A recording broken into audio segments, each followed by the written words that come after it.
Okay, we have Miro here, and we have our next applicant in the Bitless Bridle Challenge, and that is the Bosal, or pronounced Bosal. And I've also heard the vaqueros always call it the Bosalia. So take your pick. Hello everybody, and welcome to today's video. And today, this is the first time I am using a Bosal. Now, this Bosal in particular has what's called mecate reins. They're a loop rein right here, and I want to make sure my loop rein comes up. This is a little long that I would really like. I'd like my loop reins to just be able to go over the saddle horn and tie up about right there, but hey, you know, this is where they're tied at. Anyway, I've also got a lead line. Now, some people like to put it through their belt loop. I don't necessarily, I just put it around the saddle horn. So here are a few exercises to test out a Bosal if it's your first time using one. Now, the pressure point on the Bosal is right on the horse's nose. So the first thing I want to get clear of the horse is see if he'll go ahead and still give me that nose even though it's not. There we go, and good. So he can feel that pressure on the side, and see, I'm getting him to flex really nicely. So I'm gonna ask him to give that nose, go down, and he gives. So the first thing is give the nose. The second thing I'm gonna get myself started with is going to be walking in a circle.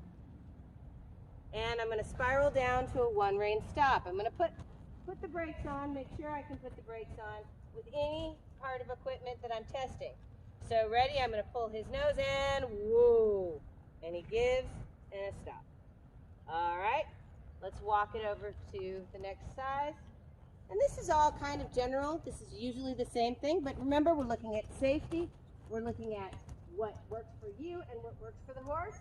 And spiral down to a one rein stop, and whoa, sit up. Don't fall. It's always a good idea for you to practice these things too. You want to make sure that you're keeping your body upright, and spiral down to a one rein stop, and whoa. Now I have the tendency to do the same thing as a lot of other people do. I want to pull my hands way up here. You want to keep your hands down low if you can, because remember, you're not doing yourself any favors if you're pulling up here. So keep your hands low.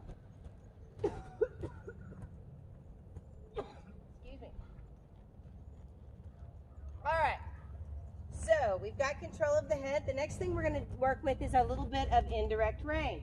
Now this is why Bosal is such a good thing, is because you can work on that indirect rein to make a circle. So every time you make a circle, you're not only going to add outside button number 2, but you're also going to lightly touch that horse's neck. So press and release, press and release. Press and release. That's button number 2. That's making that horse go around in a circle. Let's use that indirect rein again. So outside, which is right, button number 2, right hand, and release. Squeeze and release. Squeeze and release. And spiral down to a one rein stop, and whoa. There we go. So that's working that rib cage. Now we want to take it a step further, and the next exercise is going to be a spiral down, lift up, and move the forequarters. So this is what I mean. I'm going to start adding that outside leg, and then I'm going to pull back. I'm going to move up to button number 1 on my outside leg, and I'm going to cue on the side of the neck. Good boy. Now you can see my leg right there in the cue up there. That was really good. What I wanted was him to move his forehand. So watch again. I go from button number 2, which is in the center, to button number 1, which is up here. You can actually, you don't have to put your heel into it. You can just put your toe into it. And you're going to use the inside of your leg, not your heel. So again, let's walk forward. Walk forward. We're going to isolate those hindquarters, or forequarters, I'm sorry. And so walk forward and stop. right foot, right leg. There we go. See, my inside, my left hand keeps him from going forward. Good, good. Now, if I look down on my left side, I should be able to see that hoof. So, as soon as I get a good couple of steps, I'm going to release because he already knows this behavior. All right, so we've moved the forehand, we've moved the rib cage a little bit. Now, we're going to go back and move the hindquarters. So, we're going to do a basic exercise where we're going to move the hindquarters.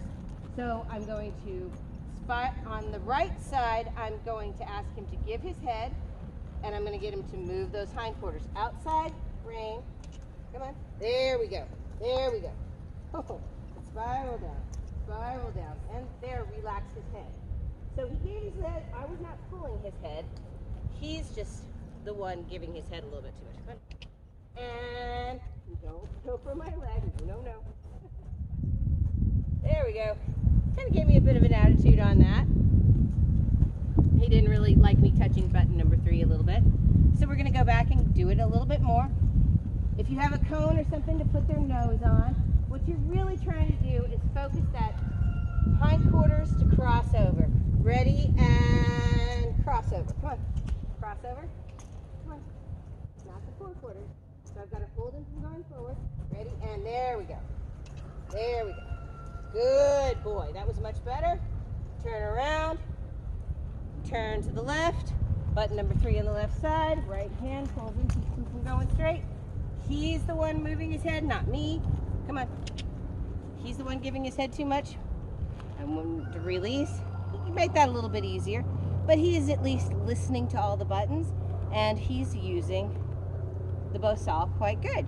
So this type of a bitless bridle does work very well. And the big thing that it's going to work also on is going to be getting your horse to get more rounded and collection later on. So thank you so much for joining me on today's video. And if you enjoyed the video, give us a like. And if you haven't already, please subscribe.